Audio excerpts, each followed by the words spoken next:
Welcome to Thrilling Tales of Adventure.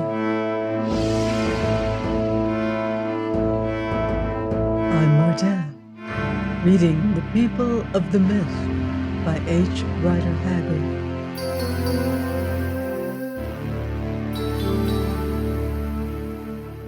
Chapter 14. Vengeance. Treachery! Treachery! Screamed Pereira. The reeds are fired! That witch has betrayed us! Ah, ha, ha, ha, cried Otter again from his airy perch. Treachery! Treachery! And what if the slaves are loosed? And what if the gates be barred? Hitherto the mob had been silent in their fear and wonder. There they stood, closely packed, 100 or more of them, staring first at Otter, then at the advancing flames. Now they found tongue. "He is a fiend! Kill him! Storm the slave camp! To the gates!" they yelled in this language and in that. For many it was their last earthly cry, since at that moment a sheet of flame burst from the rampart of the camp, followed by the boom of the cannon, and 6 pounds of canister swept through the crowd. Right through them it swept, leaving a wide lane of dead and dying, and such a shriek went up to heaven as even that place of torment had never heard. Then they broke and fled this way and that, screaming curses as they went. When Leonard and the priest had rolled down the rising bridge, they found Juana standing safely by the guardhouse, surrounded by some of the settlement men. "To the gun!" he cried. "To the gun! Fire into them! I will follow you." Then it was that he saw Otter left to his death, and called out in fear. But Otter saved himself, as has been told, and clambered down the bridge safe and sound. Leaning on the dwarf and Francisco, Leonard, followed by Juana, staggered along the earthwork to the place where the gun was mounted. Before he had gone a step, he caught sight of the figure of Soa, outlined in bold relief against the background of the fire, and surrounded by many of the freed settlement men. At the instant when he saw her, she was in the act of springing back from the breech of the gun, the lanyard in her hand. Then came the roar of the shot and the shriek of the smitten. "Wow!" said Otter. "The old woman has not been idle. She is clever as a man, that one." Another minute, and they were helping to reload the piece, that is, except Soa, who was on her knees kissing Juana's hands. "Come, stop that," said Leonard, sinking to the ground, for he was utterly exhausted. "Those devils have gone for their arms. They will try to storm us presently. Is the shot home, Peter? Then run her out, sharp, and you, Soa, screw her nose down." Next he bade the freed slaves arm themselves with stakes or anything that they could find, for of rifles they had but 4, 2 of which he had found in the guardhouse. Presently the slavers came on with a yell, carrying long planks, by the help of which they hoped to cross the dike. "Look out," said Leonard. "They're going to open fire. Under the earthwork, every man of you," and seizing Juana, who was standing near, he pulled her down into cover. It was not too soon, for next instant a storm of bullets swept over them. Most of the men had understood and taken shelter, but some were too slow or too stupid, and of these 1 fell dead and 2 more were hit. Soa and Peter alone took no heed, and yet they remained unhurt. There stood the woman, while the bullets whistled round her, laying the gun as coolly as though she had served in the Royal Artillery, and with her was headman Peter. Peter was shot through the waistcloth, and a ball cut its way through Soa's grizzled hair, but neither of them seemed to notice these trifles. "They are mad, Bass!" cried Otter, who was watching the enemy over the top of the embankment. "See, they are coming across the open." Leonard looked. The dwarf was right. In their rage and hurry, the slavers, half hidden in a cloud of smoke caused by their rapid firing, were advancing across the clear space instead of creeping along the edge of the dike. What was more, the necessity of carrying the planks caused them to pack in groups. Soa gave a final twist with her lever and waited, her hand on the lanyard. A bullet cut it in two, but without firing the gun, and she grasped the shortened cord. "Now for it!" cried Leonard as the first party came into the line of fire. Soa sprang backwards with a yell. Again the piece thundered out, and the canister screamed through the air. It tore along the advancing files, then striking the beaten earth rebounded and caught those who were following with a ricochet. And with awful effect, whole groups were mowed down by this one discharge, the destruction being twice as large as that caused by the first shot, for at this greater range the canister found room to spread. Also the rebounding missiles flying hither and thither among the crowd did no little execution. Down went the men in heaps, and with them the planks they carried. They had no more wish to storm the slave camp. They had but one thought left, the thought of safety, and the survivors of them fled in all directions, yelling with fear and fury. "Load up! Load up!" cried Otter, lifting the charge of powder which lay at hand. "They will try to break open the gates and get out, and then they will cut us off." As he spoke, they saw many men run from the auction shed to the water gate, but it could not be climbed. The key was gone, and the massive bolts and beams were not easy to break, so they brought hammers and a tree trunk which had supported an angle of the shed and battered at the gate. For 2 minutes or more it held. Then it began to give. "Swift! Swift!" cried Otter again as he dragged the cannon to turn it, "or all will yet be lost."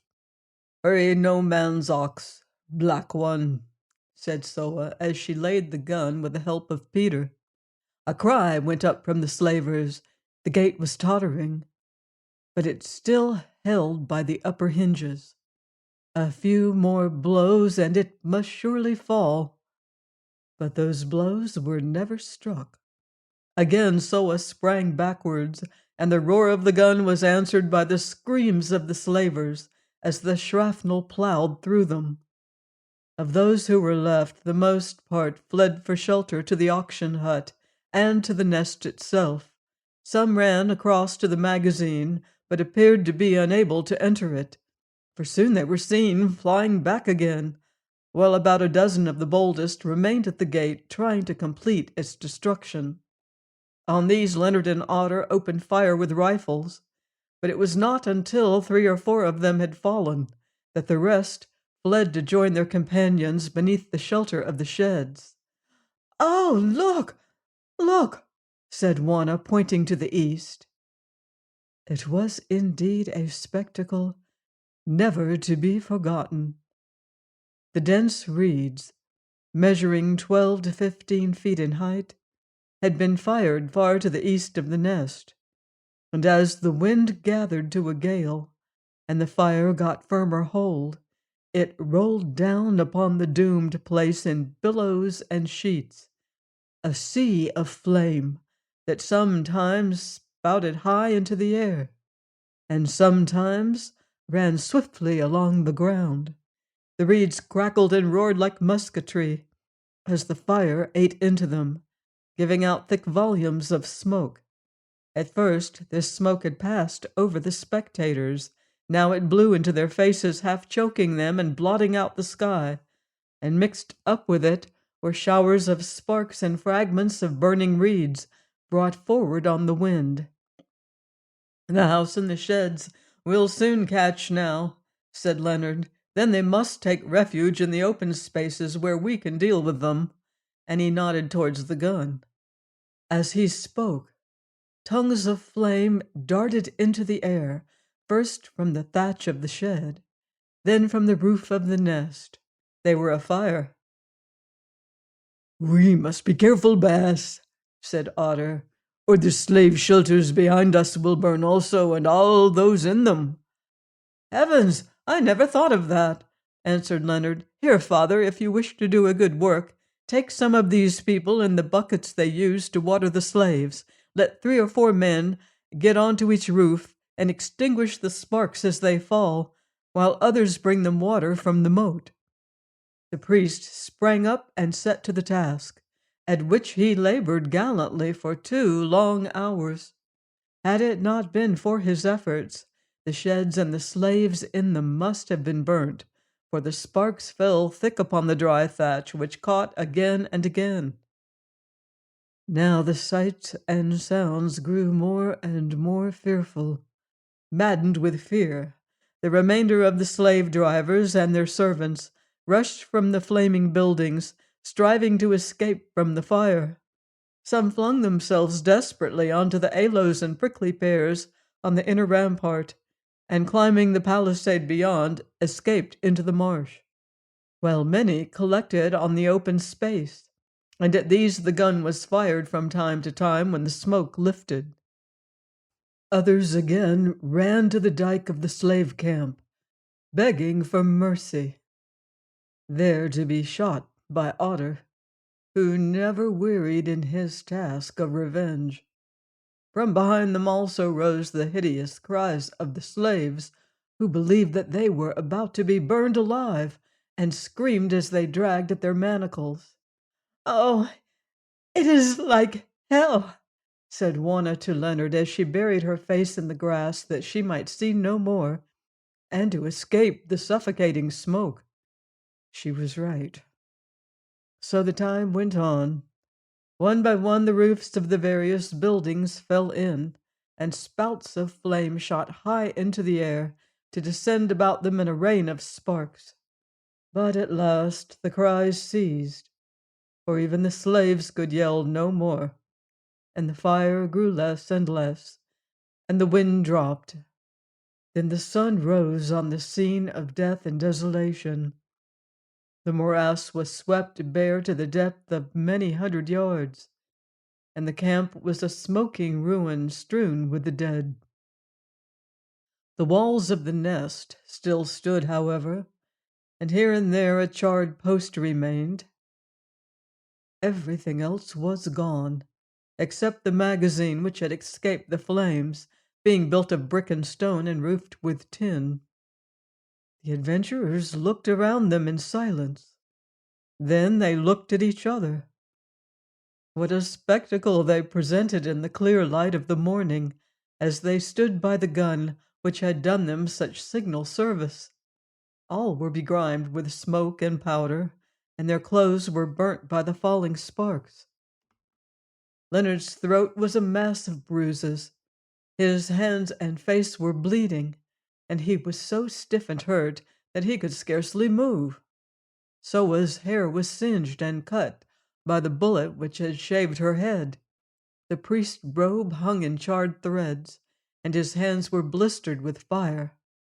Juana's broidered Arab dress, torn by the brutal hand of Herrera, scarcely retained a trace of white, and her long dark locks were tangled and powdered with bits of blackened reed. All were utterly exhausted. That is, all except Otter, who advanced to speak to Leonard, begrimed and stripped to the waist, but fresh and fierce as ever. "What is it, Otter?" he asked. "Will the baas let me take these men?" And he nodded towards the freed slaves who had belonged to the settlement. "And hunt through the camp yonder. Many of the devils still live, and wounded snakes strike hardest." "As you like," answered Leonard. "Arm them with anything you can find, and search the camp thoroughly. But be careful." In 10 minutes Otter was gone with the men. Then Leonard and the others fetched water and washed as best they might, the guard-house being assigned to Juana and Soa, who made their toilet with the help of a comb they found in it. There also they discovered food, the rations of the sentry, of which they ate with such appetite as they might, and a plentiful supply of meal for the slaves. As they were finishing their breakfast, Otter returned unharmed, though of the men who accompanied him, 5 were missing. With him also were 2 of the 4 settlement men who had been sent to fire the reeds on the previous night. They were much exhausted, for their task had been no easy one.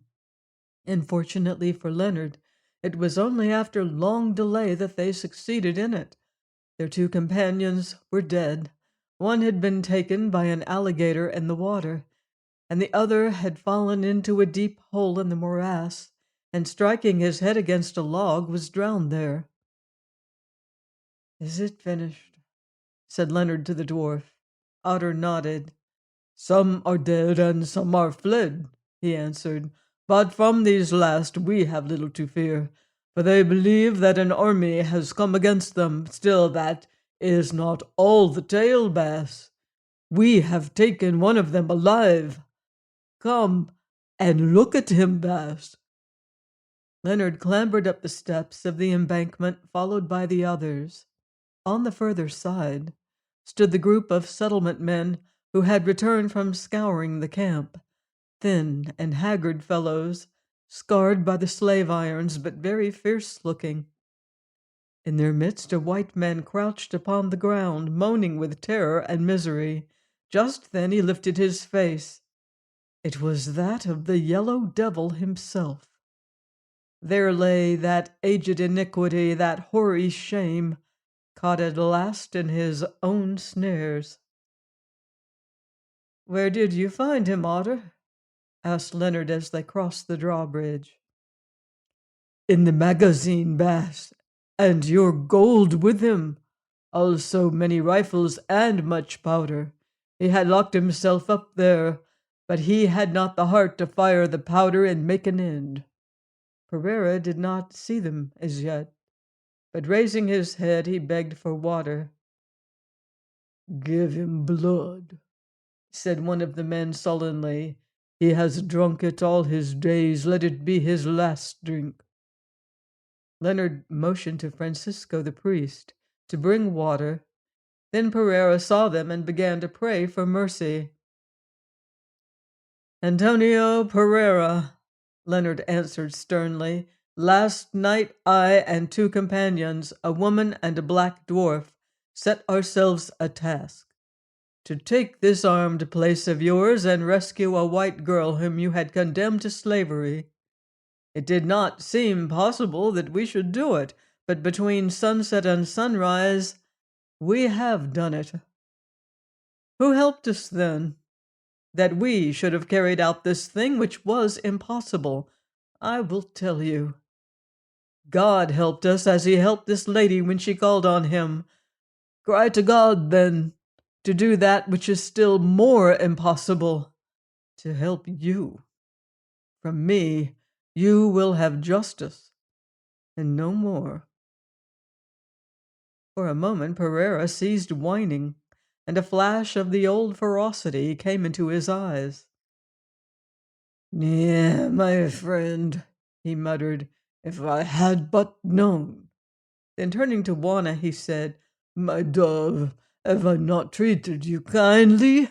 Will you say no word for me, now that my enemies prevail against me?" By way of answer, Juana looked first at the human reptile before her, and next at the bosom of her torn dress, now roughly pinned up with the spikes of aloe leaves. Then she turned and went. "Bass," said Otter, "may I speak?"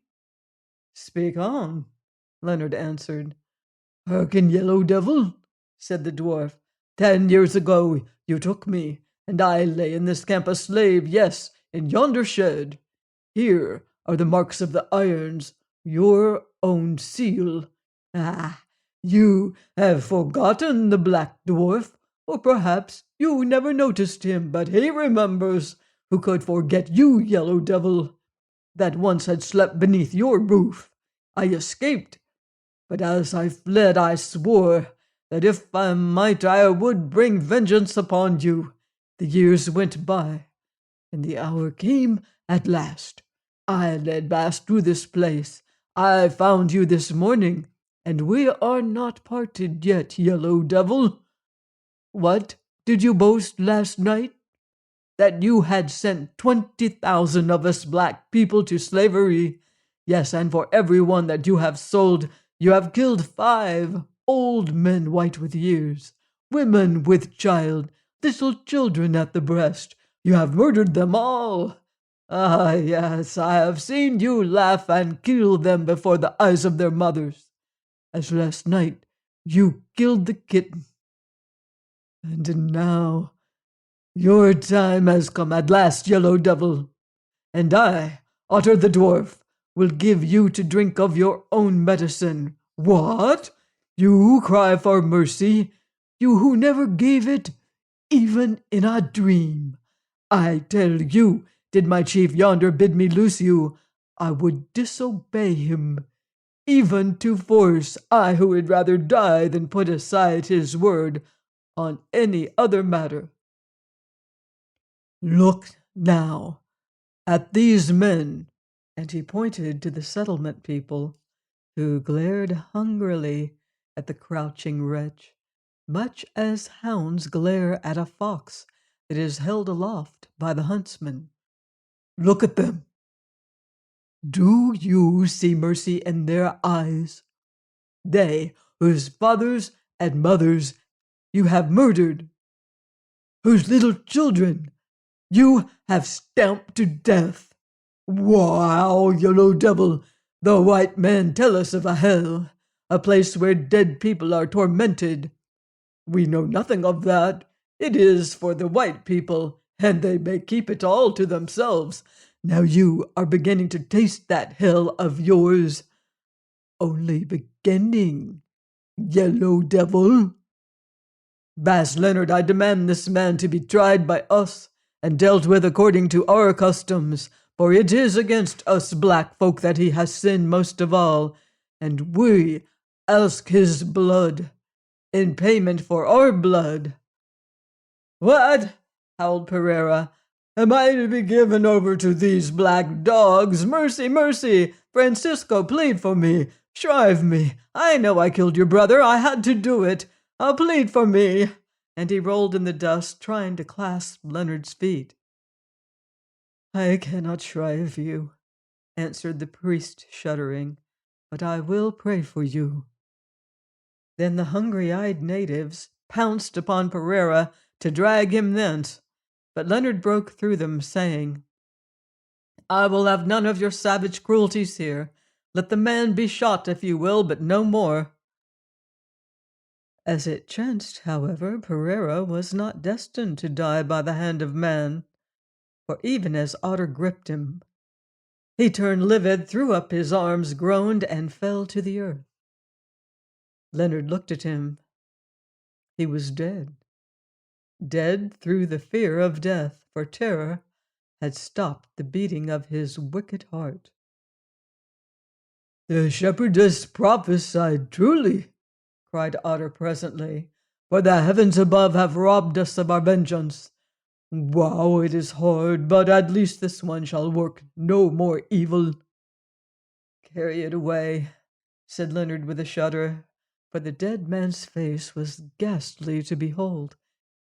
Then turning to him as if nothing had happened, he added, Otter, take these men and loose the rest of the slaves, then get the ammunition, rifles, and stores from the almshouse, and bring them to the water gate. We must clear out of this place at once, or we shall have the escaped slavers and crews of the dhows down upon us. Thus then did fate at last find out Antonio Pereira, the Yellow Devil. Please join me next time for another exciting chapter of The People of the Mist by H. Rider Haggard, here on Thrilling Tales of Adventure.